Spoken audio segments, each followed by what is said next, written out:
पुत्री ने जाकर अपनी पुत्री को दशा देखकर नाना तरह से विलाप करने लगी और वह पुत्री को उठाकर ब्रह्मा के पास लाती है। ब्रह्मा भी पुत्री की दशा देखकर अति विमर्श को प्राप्त हुए और दुखी हुए। तब ब्रह्माणी ने हाथ जोड़कर कहा, महाराज, क्या कारण है कि इस पुत्री के सारे शरीर में कीड़े पड़ गए। तब महाराज ने ध्यान धर के देखो तो पता चला कि यह पुत्री 7 जन्म पहले भी ब्रह्माणी थी। तो एक दिन रजस्वाल होते हुए घर के तमाम बर्तन भोजन सामग्री छू ली और ऋषि पंचमी व्रत को भी अनादर से देखा।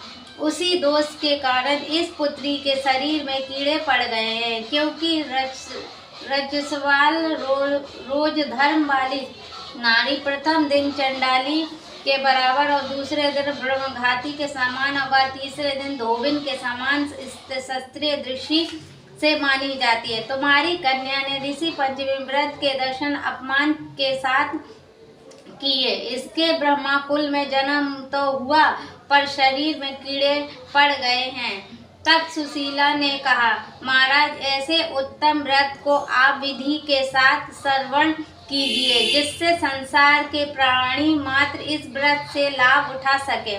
ब्रह्मा बोले, हे ब्रह्मरानी, यह व्रत भाद्र मास के शुक्ल पक्ष की पंचमी को धारण किया जाता है। पंचमी के दिन सुंदर नदी में स्नान कर व्रत धारण कर सकाल सप्त ऋषियों का पूजन विधि से करना चाहिए।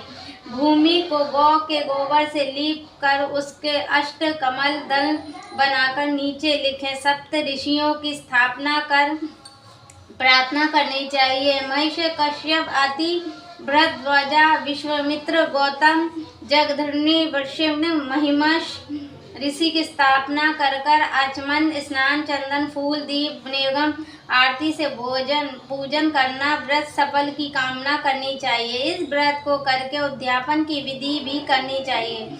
चतुर्थी के दिन एक बार भोजन करके पंचमी के दिन व्रत आरंभ करें। सुबह नदी या जसवाल में स्नान करके गोबर से लीप कर सर्वबोधक चक्र बनाकर उस कलश स्थापित करें। कलश के गठन में अन्य वस्त्र बांधे, पूजन सामग्री, पात्र एवं अष्ट कमल दल संपत्ति ऋषियों स्वर्ण प्रतिमा स्थापित करें। फिर पुष्पोच्चार से पूजन कर रात्र को पूर्ण का सर्व करें। फिर सुबह ब्रह्मा भोजन दक्षिणा देकर संतुष्ट करें। इस प्रकार इस व्रत का उद्यापन